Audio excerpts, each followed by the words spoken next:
Estejam em paz. Nós daremos início a mais um dia dos nossos estudos a respeito da obra do Denis, né? Depois da morte.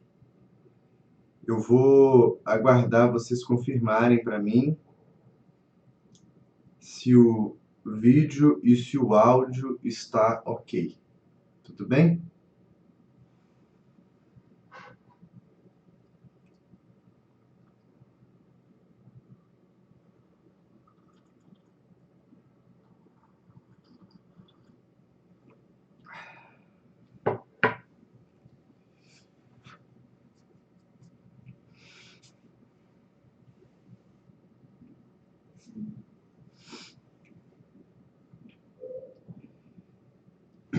Não sei como está aí para vocês, mas aqui em Minas nós estamos num período bem friozinho, bem friozinho. É uma ótima oportunidade para vocês que têm grupos que distribuem agasalhos, alimentos para moradores de rua, para andarilhos, fazerem essa tarefa. Ou se não tem, né, quem sabe até criar uma tarefa dessa para gerar benefício para as pessoas. Porque o frio realmente castiga muito aquele que está desassistido.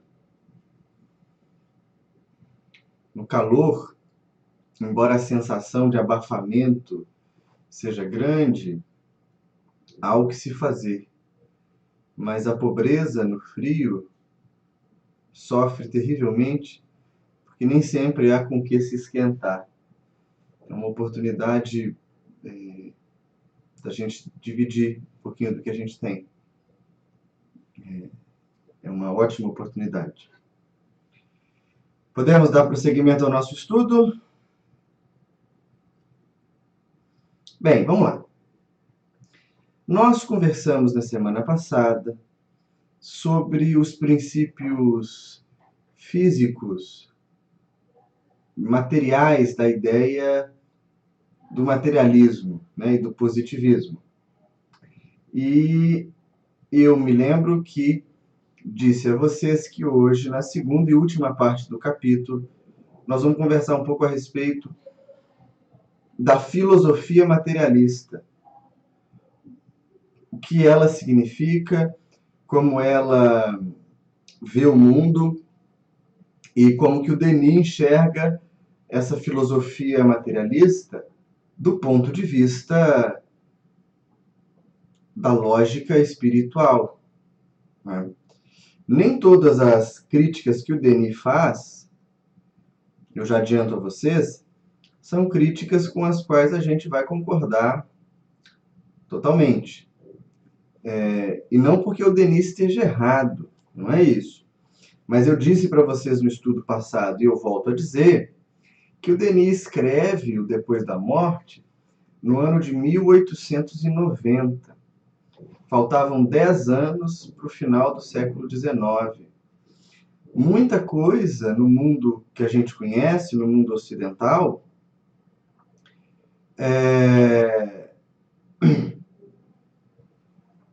não tinha acontecido. Não tinha acontecido a Primeira Guerra, não tinha acontecido a ascensão nazista, não tinha acontecido a Revolução Russa, não tinha acontecido uma série de coisas, Guerra Fria. Então a gente começa a perceber que, bem, não tinha como ele acertar todas, né? Ele podia acertar muitas coisas, mas não todas. Então, sendo assim, nós vamos começar hoje, depois dos primeiros pontinhos. O Denis usa uns pontinhos para separar o capítulo, e a gente vai começar logo depois desses pontinhos, onde o Denis começa a falar então sobre a filosofia.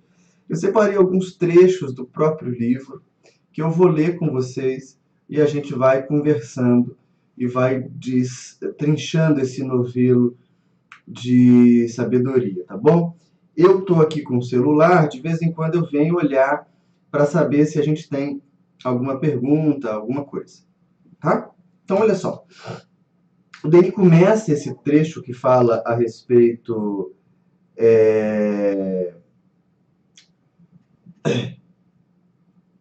da filosofia materialista, dizendo assim: julga-se principalmente uma doutrina filosófica por suas consequências morais, pelos efeitos que produz sobre a vida social.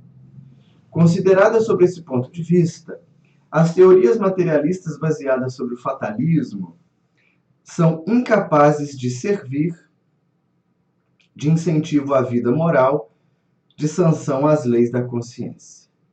Esse trecho é muito importante, porque, na verdade, esse vai ser um argumento usado por Kardec antes do Denis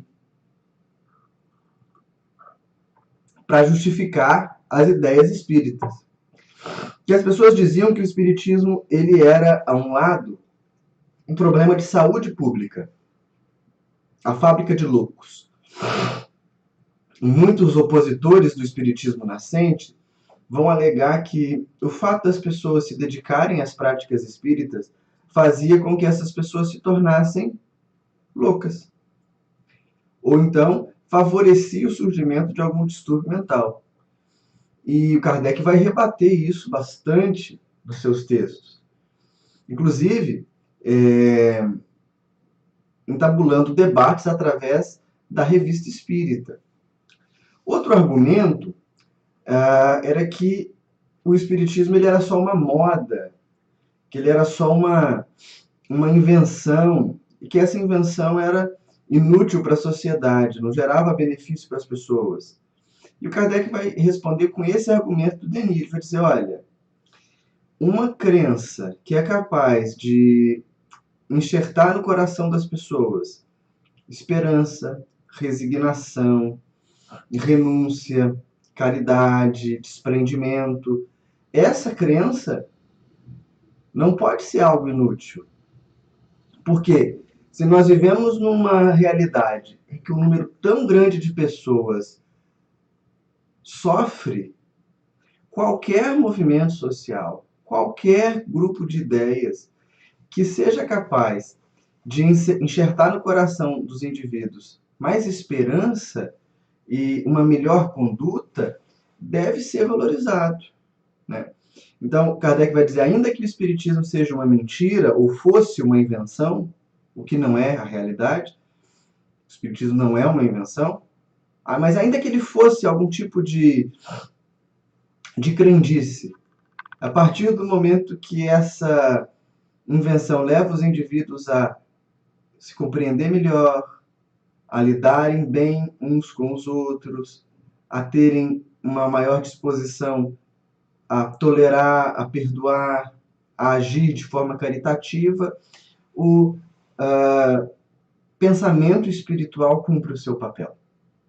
Ele dá um sentido existencial para as pessoas. E a gente vai ver que uma das consequências do esvaziamento da crença religiosa no mundo moderno é exatamente a perda de sentido. Por quê? Os indivíduos não conseguem mais perceber uma razão que vale a pena para que a vida se mantenha. E eu não estou dizendo nem só na nossa rotina aqui no Brasil, nem na América. Eu falo daqueles lugares onde a gente já tem uma população multimilenar, né, instaurada, como os países que a gente olha para eles com um desejo de igualá-los, né, os países europeus, que têm um índice de desenvolvimento humano altíssimo, países onde a desigualdade é bem menor do que no nosso, e mesmo assim a gente vê que nesses lugares, que aparentemente reúnem todas as condições para uma vida feliz, para uma vida saudável, os índices de suicídio aumentam cada dia, as doenças mentais e psíquicas também têm se desenvolvido muito. E o Denis vai dizer, olha, uma crença materialista, ela quase nunca vai ser capaz de gerar no indivíduo essa motivação para sobreviver. E por que eu estou usando quase? Denis não usa quase, mas eu acho que a gente tem que ter um pouco de cuidado com essas afirmações. O Denis, depois, ele vai dizer para nós que ele usa uma frase textual dele que eu até marquei aqui para a gente ponderar. Ele diz assim: sem dúvida, há materialistas honestos e ateus virtuosos, mas não se dá isso em virtude da aplicação rigorosa das suas doutrinas. Ele está dizendo para nós, então, que todo ateu e todo materialista, ele deveria, pela crença nos seus princípios, necessariamente ser uma pessoa não tão boa. E esse tipo de generalização é perigosa para nós, nós não devemos fazer. Eu me lembro de uma entrevista famosa com o escritor português José Saramago, e ele é ateu, se diz ateu, e as pessoas perguntam para ele assim, um dos repórteres: como pode uma pessoa que não crê em Deus ser uma pessoa boa? E o Saramago responde na maior tranquilidade: como pode aquelas pessoas que acreditam em Deus ser tão más ou tão ruins? A gente não pode mais acreditar que pelo simples fato do indivíduo não crer em Deus ou não crer no Espírito, como a gente entende, isso faria dele um indivíduo inferior. Há materialistas que são almas nobres, que vão se dedicar a campos da filosofia, das ciências, que vão se dedicar a outros campos do conhecimento e que, bem, não tem nada a ver o indivíduo, ele não depende de acreditar em Deus para ser uma pessoa boa. Ele pode ser ateu e mesmo assim cumprir um papel formidável na condução da sociedade, pode ser um grande educador, pode ser um bom pai de família, um excelente pai de família. Não está atrelado, e a gente não pode fazer isso, atrelar uma condição moral do sujeito a ele seguir essa ou aquela crença especificamente. Porque todos os movimentos totalitários, todos da história fizeram desse jeito. Diziam, se você não acreditar, você automaticamente está na posição, está na turma dos que não são boa gente. E isso é muito perigoso, né? Algumas perguntas. O pessoal aqui me perguntou se essa foto aqui atrás é do Mirabelle. Não, é de Yvon, nosso instrutor espiritual. Aí a Sara pergunta aqui se o mundo materialista não torna a busca espiritual mais difícil. Não. E aqui a gente tem um ponto interessante, Sara. Muitas religiões, muitas igrejas cristãs vão ser dualistas. E esse dualismo vai prever a existência de espírito e de matéria, e espírito e matéria como aspectos irreconciliáveis e distantes um do outro, né? Então, dentro dessa linha de prática e de pensamento, para o espírito se desenvolver, ele precisa se afastar da matéria. O espiritismo não é dualista. O espiritismo, ele, em vários aspectos, vai assumir uma outra postura filosófica, que é chamada monismo. Eu posso até explicar ele um pouco melhor para vocês num estudo dedicado a isso. O Denis é monista, o Emmanuel vai ser monista, o Herculano Pires escreve um pouco explicando isso. Agora, a gente precisa ter calma, porque o monismo é uma tese usada por várias escolas espiritualistas, e que em muitas delas esse conceito acaba assumindo uma feição que não tem a ver com o espiritismo. O monismo diz que há um só princípio, esse princípio é espírito, né? Esse princípio é a força espiritual da natureza, que se manifesta de formas diferentes. Então, para nós, a realidade toda ela é organizada a partir de um princípio, que é o espírito. Nós não vivemos num mundo material aleatório, esse mundo material não surge por acaso, o nosso corpo não é por acaso constituído, a nossa forma de ser, nada disso é desprendido de sentido. Tudo surge a partir da experiência do espírito, né? Nós, enquanto princípio espiritual, criamos a realidade. Então, para o espiritismo, o mundo não é uma oposição à evolução. O mundo não é um afastamento à evolução. Na verdade, o mundo, ele é parte do processo evolutivo, né? O Espiritismo, portanto, não vai condenar nenhum tipo de gozo terrestre. O Espiritismo não vai dizer, olha, se você quiser progredir, você não pode comer carne, você não pode beber determinada coisa, você não pode frequentar tais lugares, não pode botar tatuagem, nada disso. Nada disso. O Espiritismo não tem a menor jurisdição sobre essas coisas, não pretende ter, embora a gente veja que surjam em alguns textos e tal,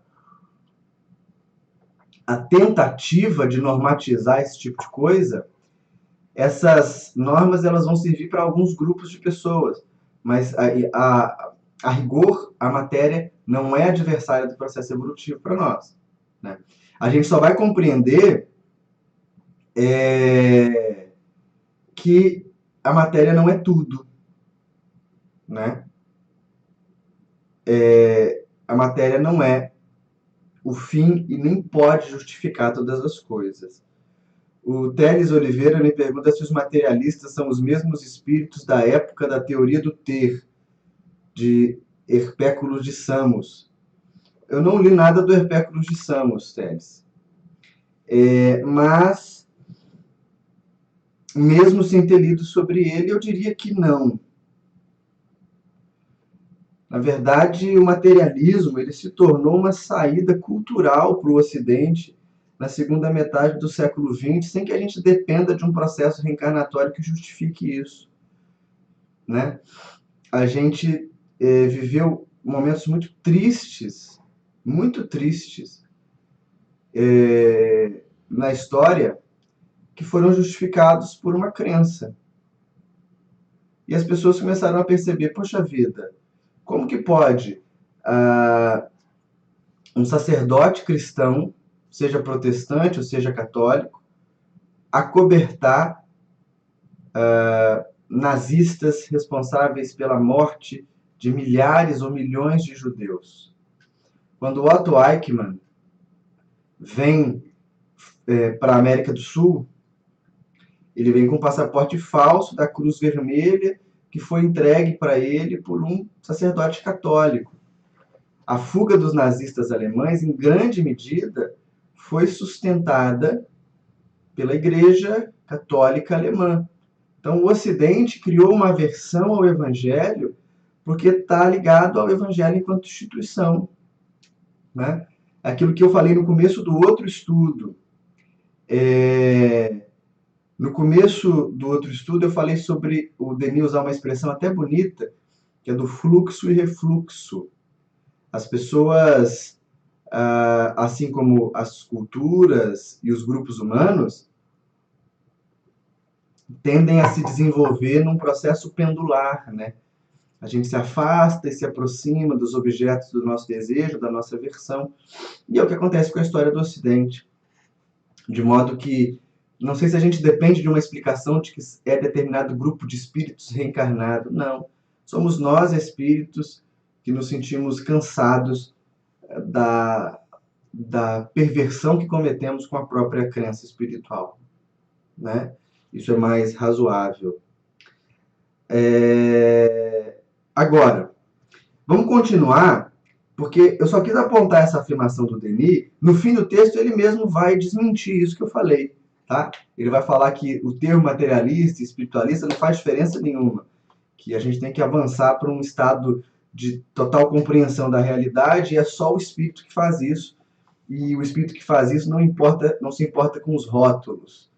Então, eu só quis apontar porque eu vejo muitos companheiros espíritas nessa postura, que é uma postura pelo menos infantil. Eu me lembro de uma companheira de casa espírita, faz muitas palestras aqui na nossa região, e eu assistia ela conversando com um grupo de pessoas, um grupo de estudo da casa, e ela fez um comentário a respeito do Dalai Lama, dizendo que ela admirava muito o Dalai Lama, admirava muito as práticas espirituais que ele disseminava pelo mundo, mas que ela agora deixou de admirá-lo porque descobriu que ele não acreditava em Deus. E percebam, qual que é a relação Por que o Dalai Lama não acreditar em Deus torna ele uma pessoa pior? Por que o fato de alguém acreditar nos orixás e não na figura de Jesus torna esse indivíduo um indivíduo pior? Há alguns companheiros espíritas que vão acreditar que todas essas crenças são meias verdades que no fim vão conduzir o sujeito para o cristianismo. Eu não sei se é pela minha formação acadêmica, eu não sei se é mesmo uma questão de reflexão. Eu não posso concordar com isso, porque eu acho que o futuro também não vai ser o cristianismo como a gente conhece. A gente precisa amadurecer muita coisa, né? Então, é só importante a gente destacar que o fato da pessoa crer de um modo diferente não faz dessa pessoa inferior. O materialista, ele não é aquele que crê em nada, ele crê na matéria. Enquanto a matéria for capaz de atender as demandas dele, ele vai permanecer acreditando nela, né? Vamos continuar. Qual que é o problema fundamental da lógica materialista? E aqui a gente concorda com o Denis 100%. E é uma coisa que a gente vê muito hoje em dia. Eu percebo nos meus alunos, eu percebo até nas pessoas que chegam na casa espírita, percebo em alguns amigos. O ponto é, se não há no universo uma razão, se não há uma justiça, se não há amor, se não há um destino diferente daquele que é vivenciado pelo corpo, e a gente sabe que o corpo padece, né? O corpo vai entrar em degeneração. Se não há um destino diferente, se não há nada além da matéria, para que cumprir deveres? Né? Por que não se entregar completamente a todos os tipos de gozo? Por que não viver sem qualquer compromisso?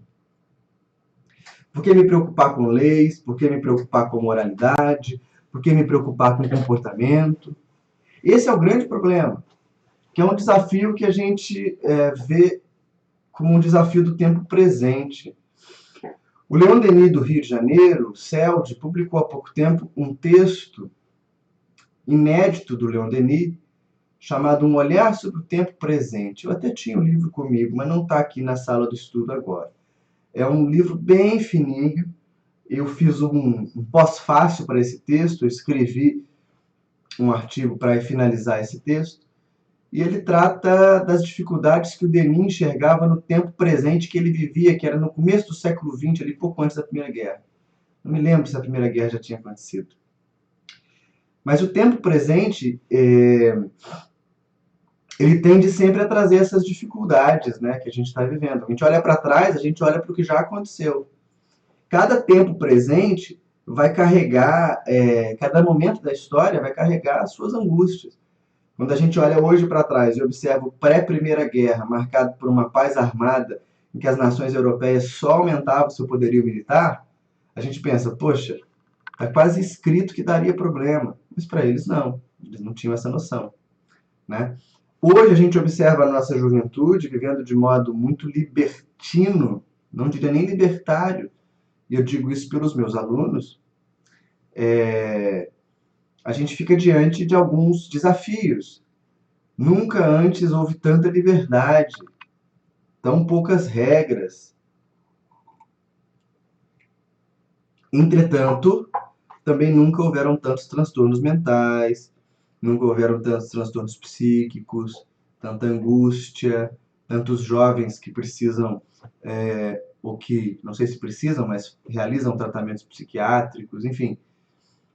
A gente tem uma crise de sentido muito grande, né? E, em parte, essa crise é fruto da ideia do nada. Porque se não há motivo, para que suportar a dor? Vejam, quando a gente tem uma motivação nobre, nós suportamos os reveses da vida de forma diferente. Nós olhamos para a realidade, compreendemos a doença, compreendemos o crime, compreendemos a dificuldade financeira e colocamos isso num lugar pequeno dentro de uma perspectiva mais longa. E aí, isso sim, o materialista não tem, né?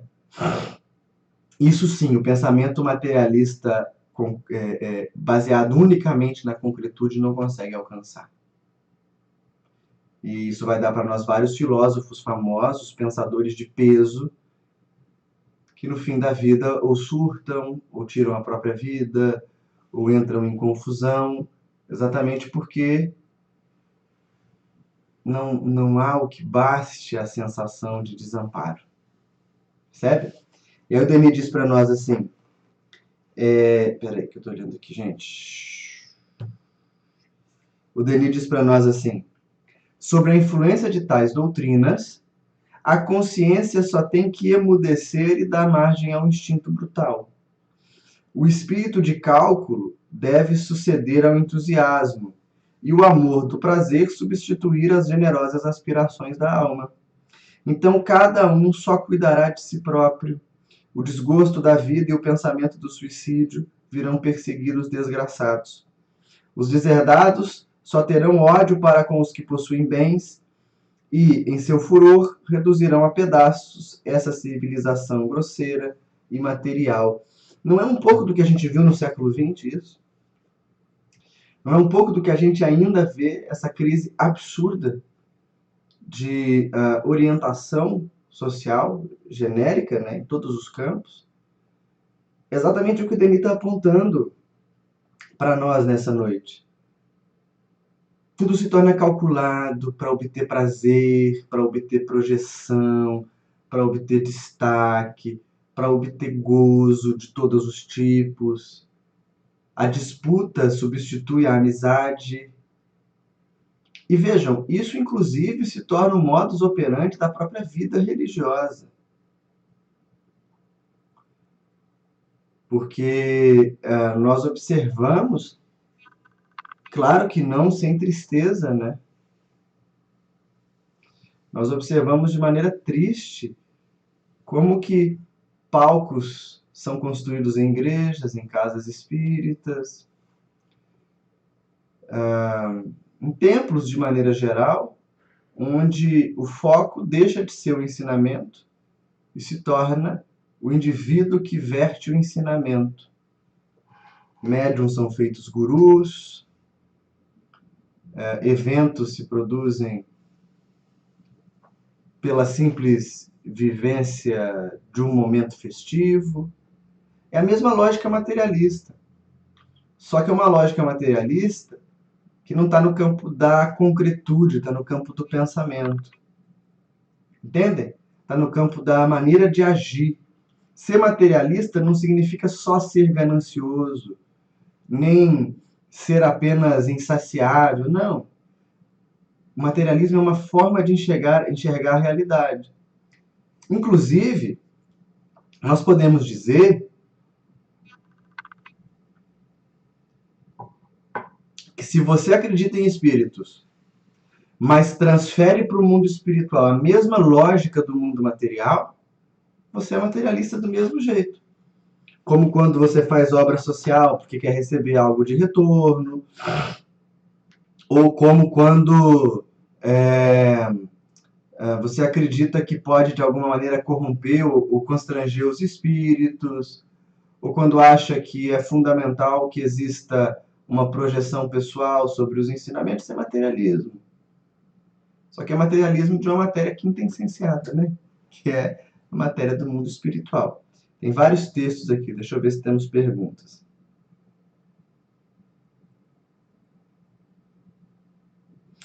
A Luísa pergunta para mim assim, mas os próprios materialistas admitem que chega um ponto em que não conseguem ir adiante em suas formulações, não é isso? É isso. Mas o fato de existir esse ponto não presume que ele vai ser superado com a crença religiosa. Difícil da gente que tem uma crença entender, mas via de regra o materialista entende que é uma questão de tempo para que a ciência avance e explique mais coisas. Você não precisa ancorar sua prática humana na espiritualidade. Basicamente é assim. Então veja esse paradigma todo que o Denis está apontando para nós. Eu quero dar um espaço agora para eu falar para vocês a respeito de alguns autores que são bem responsáveis pela mudança do nosso entendimento do mundo conforme a gente vive atualmente. Semana passada eu citei para vocês esses 4 autores, né? Um deles é o Darwin, são 4 eu acho. O segundo deles é o Karl Marx, o terceiro deles é o Friedrich Nietzsche, e o quarto deles é o Sigmund Freud. Se a gente citar só os sobrenomes para ficar mais fácil, né? É o Darwin, o Marx, o Nietzsche e o Freud. Esses autores são considerados, e podem ser considerados, demolidores do pensamento tradicional. E eu quero contextualizá-los um pouco para nós, para a gente entender que boa parte do que nós vivemos hoje é fruto do pensamento dessas pessoas, né? Agora, nós temos que ter um cuidado, né? Pouco depois de eu ter feito o estudo da semana passada, que eu citei o Marx, tinha um comentário lá no YouTube, em que um companheiro, que de fato deve ter uma disposição pessoal com as ideias do Marx, chamava de monstro, citava um trecho do livro dele e tal. Primeiro, não é a minha intenção fazer um julgamento de personalidade dessas pessoas. Muitos deles eu li diretamente, né? Eu só não li com detalhes o Nietzsche, li pouquinhas coisas dele, mas li Marx, li Darwin, li Freud. E é totalmente diferente nós emitirmos pareceres críticos a partir de um pressuposto do preconceito ou das redes sociais ou de cultura geral, né? Então, eu peço que a gente tenha essa sensibilidade para que eu possa falar com vocês sobre autores que nunca se disseram cristãos, né? Que não estão preocupados em ser cristãos, que não estão preocupados em ser tidos como parte do pensamento cristão ou espírita. Denis nem está citando essas pessoas, eu vou apontá-las para nós como uma forma da gente entender um pouco melhor o que foi a mudança do século XIX para o século XX. Mas, primeiro, eu acho que é fundamental, para criticar, a gente tem que ler as pessoas. E segundo, uma coisa é o que o sujeito propõe, e outra coisa é o que as pessoas que leram ele ou que se apropriaram dele propõem, né? Então, partindo daí,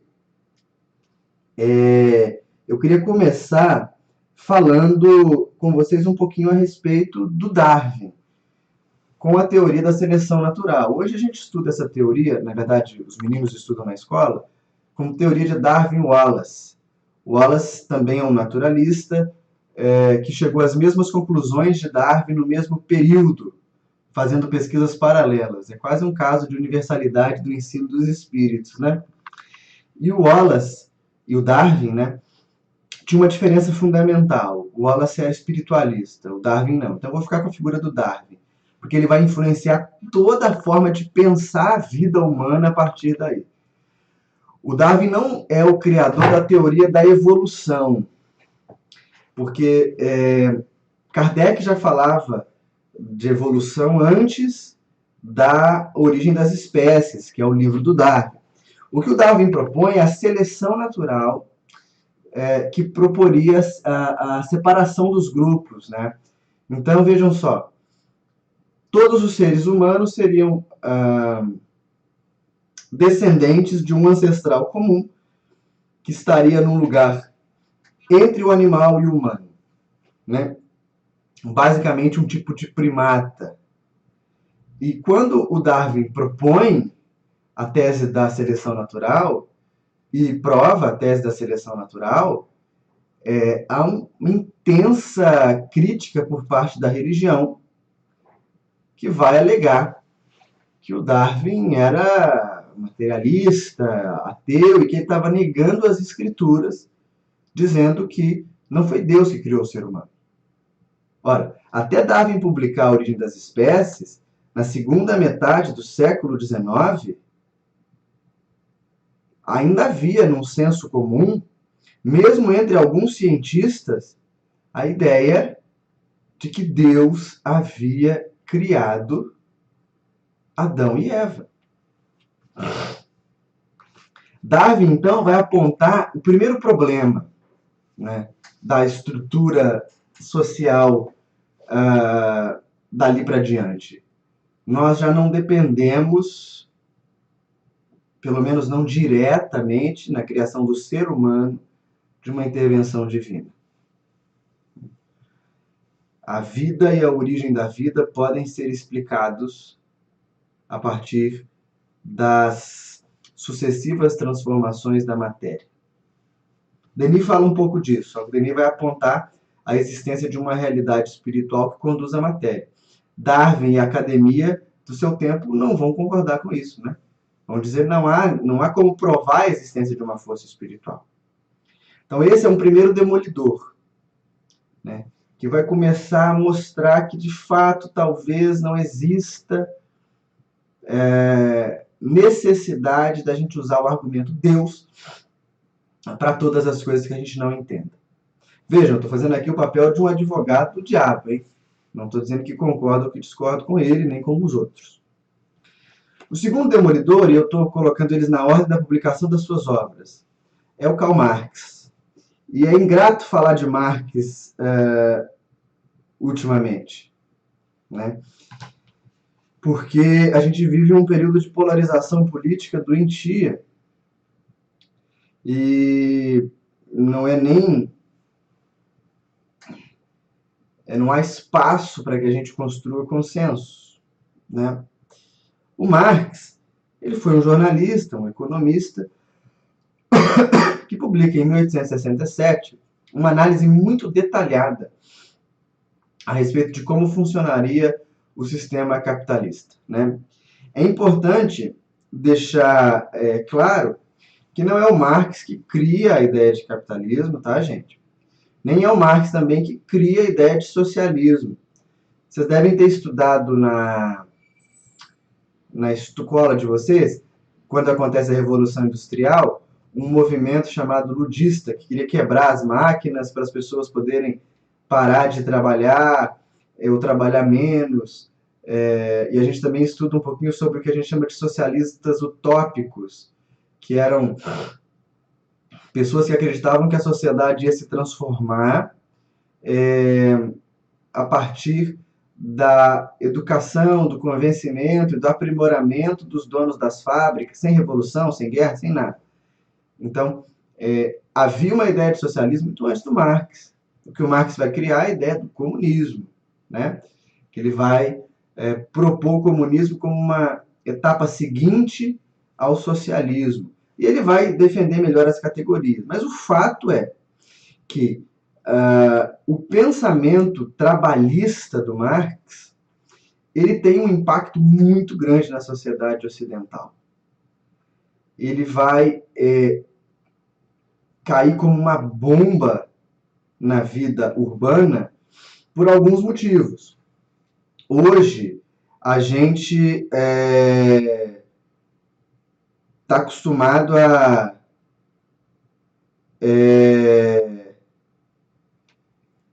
hoje a gente está acostumado a lidar com uma jornada de trabalho de 8 horas, que a gente tem uma série de direitos trabalhistas, né? Tudo isso é muito bom.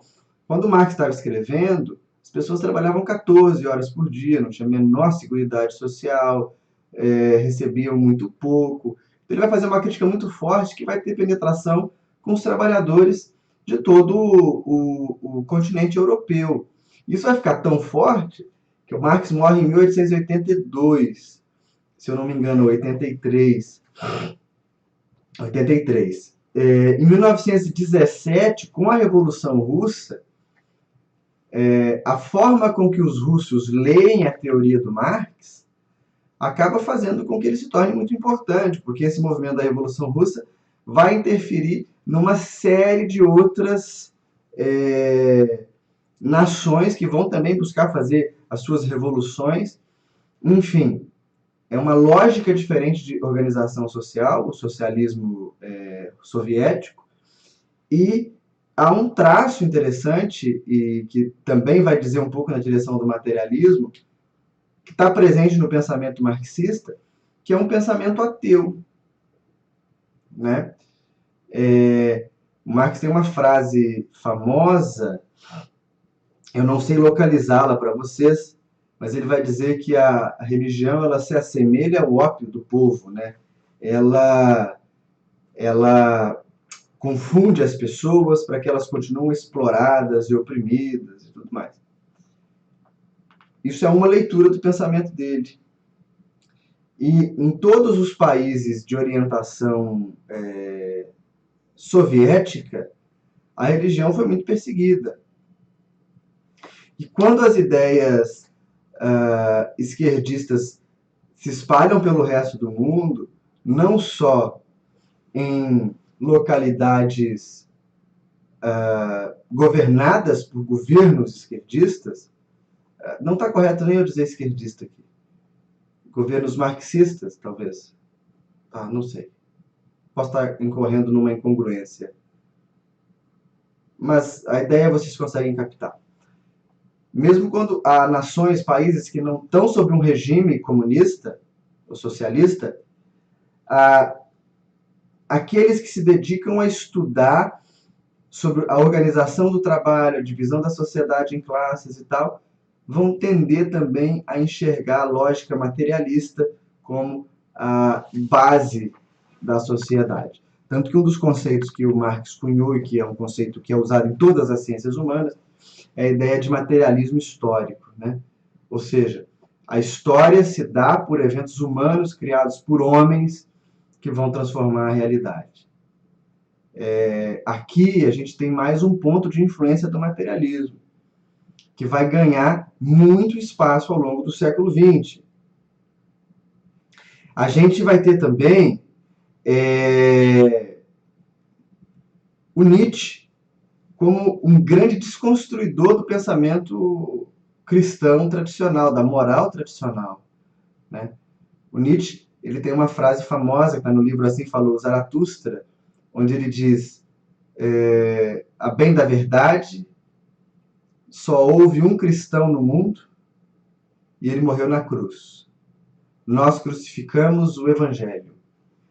E ele vai ser muito enfático em apresentar, primeiro, como o homem não precisa da religião para explorar suas potências. E segundo, como a religião foi, ao longo de muito tempo, um instrumento para simplesmente fortalecer grupos que já possuíam poder, que já possuíam destaque, que já possuíam projeção, né? O Nietzsche vai ser muito lido, sobretudo naqueles anos que antecedem a Segunda Guerra Mundial. E aqui o que eu estou falando, pessoal, não é que de uma hora para outra o mundo resolveu seguir essas pessoas. O que eu estou dizendo é que o pensamento delas acabou se tornando referência. Perdão. O pensamento delas acaba se tornando referência em várias partes do nosso Ocidente. Por fim, eu vou acabar de falar sobre os aspectos aqui que os autores do Freud, eu pego as perguntas que vocês colocaram, tá? Por fim, nós temos o Freud, e o Freud, ele é muito interessante, porque ele, quando propõe a psicanálise como um método metapsicológico, ou seja, além da psicologia convencional, ele vai postular a existência de uma instância na mente humana que não depende de consciência, né? O Freud vai postular o inconsciente. E ele vai dizer que, a bem da verdade, é o inconsciente que dirige a nossa vida, né? Então, as coisas que a gente acha que tem na cabeça, o controle que a gente acha que tem das situações, eles são muito mais uma ilusão. Eu estou aqui resumindo tristemente, tá, gente? Isso tudo é muito mais uma ilusão. São os efeitos desse inconsciente que habita cada um dos nossos aparelhos psíquicos do que a coisa em si. Então, o Freud ele vai terminar de solapar esse edifício da crença tradicional que dizia que o sujeito manda na sua própria vida, né? Ele vai dizer, olha, O sujeito, ele não é o dono nem da sua própria casa, porque há essa instância inconsciente, e o Freud, ele fala muito sobre ela, mas ele não vai é, fazer em nenhum momento uma ponte dela com nada espiritual, né? Eu vejo alguns autores espíritas fazerem, é interessante essa ponte. Nós poderíamos entender que o inconsciente seria a morada dos nossos arquivos espirituais pretéritos, talvez, que um analista freudiano não me escute, mas o que ele faz é terminar de solapar.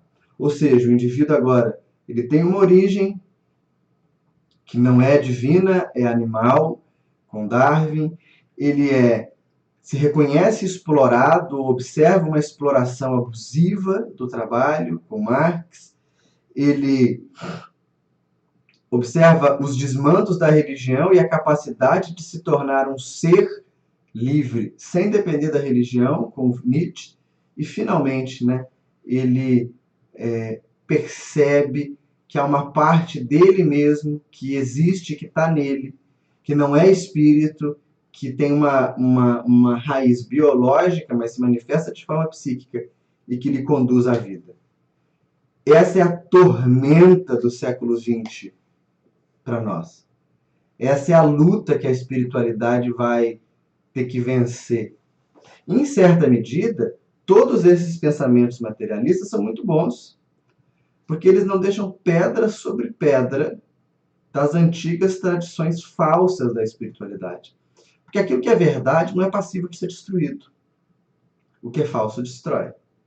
Então, se essas ideias desses pensadores destruíram alguma coisa de espiritualidade, é porque essa coisa não estava enraizada na verdade.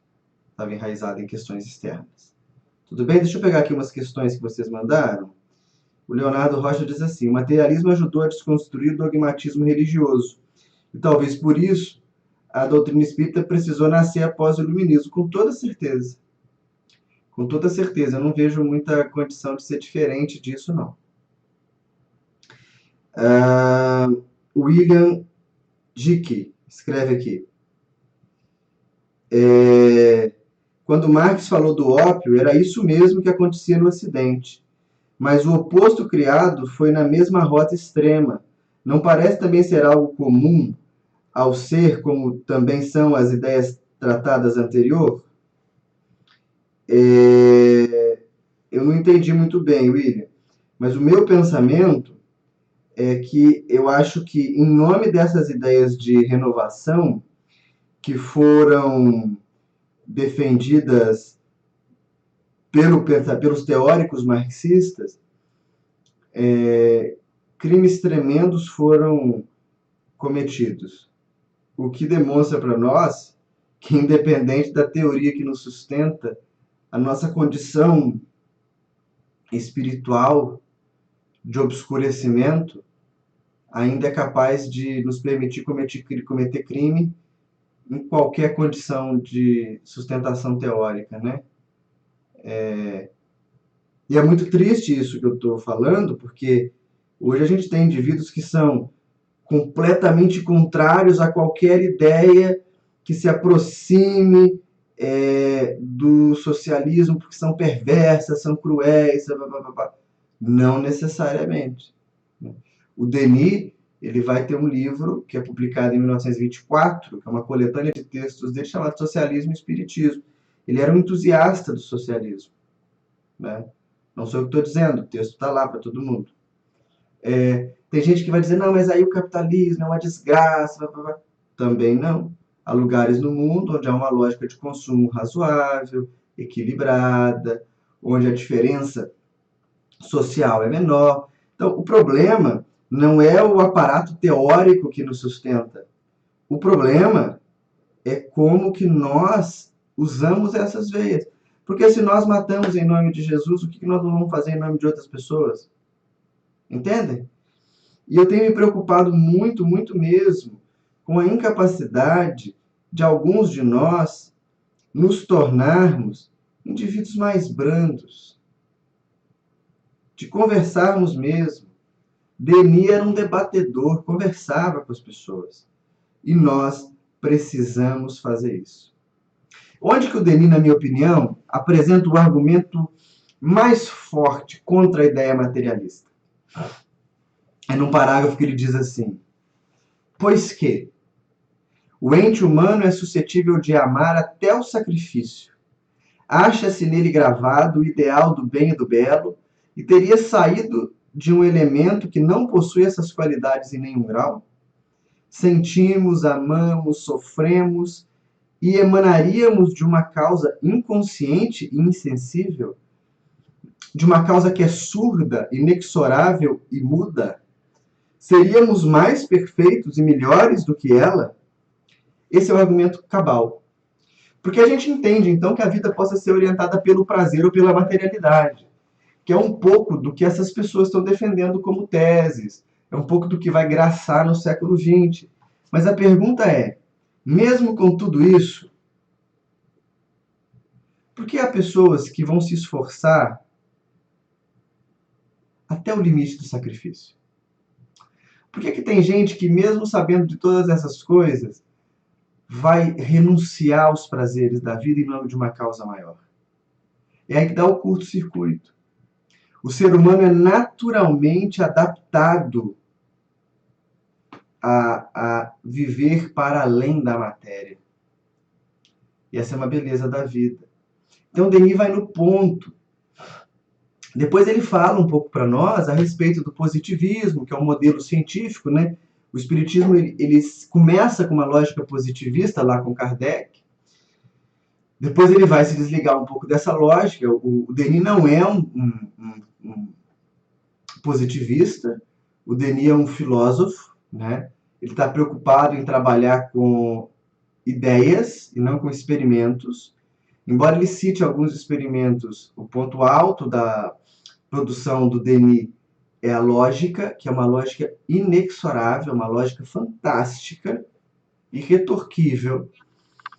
E ele vai falar, olha, tudo isso do materialismo vai acabar produzindo no mundo uma nova condição. E aí é o último parágrafo do texto que eu leio com vocês para a gente poder começar a caminhar para o final. Deixa eu ver aqui as perguntas.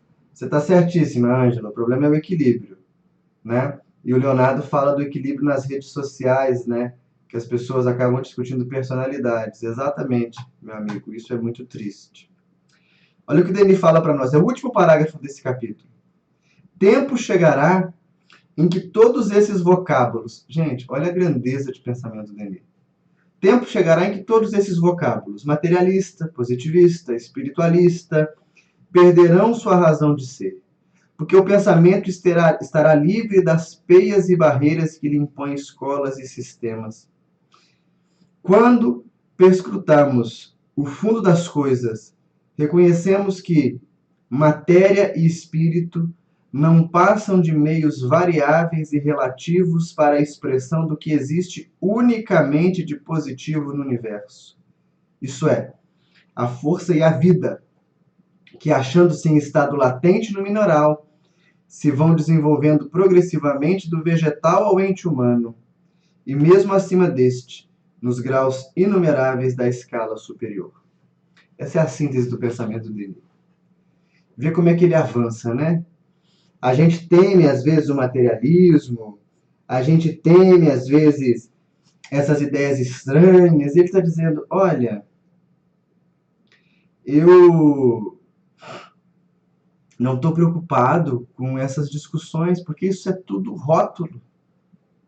Nós somos algo acima de todos esses rótulos. Nós somos algo acima de todas esses carimbos. O Espírito transcende todas essas coisas. E vai chegar um tempo que a gente vai estar tão livre desses rótulos. É o que a gente tem que buscar conseguir hoje em dia, né? Liberdade dos rótulos. Que a gente vai ser capaz de conversar com pessoas de opiniões políticas diferentes, religiosas diferentes, ideias diferentes. A gente vai ser capaz de expor as nossas ideias com clareza. Dizendo, olha, eu concordo com isso que você diz. Não concordo com aquilo outro. Nós vamos reduzir as nossas generalizações. Vamos reduzir os nossos estereótipos. e vamos conseguir convencer o mundo de que a veia do espírito é o fluxo da vida, não a partir de uma teoria qualquer, mas a partir de um testemunho de vida. Era assim que que os cristãos faziam lá atrás, no tempo dos circos. E é assim que nós também vamos ter que fazer. Hoje não tem mais leão, né? Hoje a gente não tem que morrer pela espada de um gladiador, mas o desafio continua o mesmo.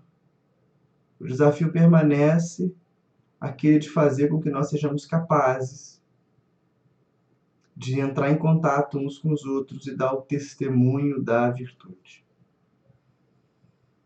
Né? Dar o testemunho da virtude. Tudo certo? Que bom, eu vou escrever aqui meu e-mail, como eu falei com vocês, a gente pode continuar conversando. Quem eu não respondi, eu vou responder, gente. Eu vi que tem alguns e-mails me perguntando coisas. Eu vou responder, tá? Essa semana eu prometo que eu responderei.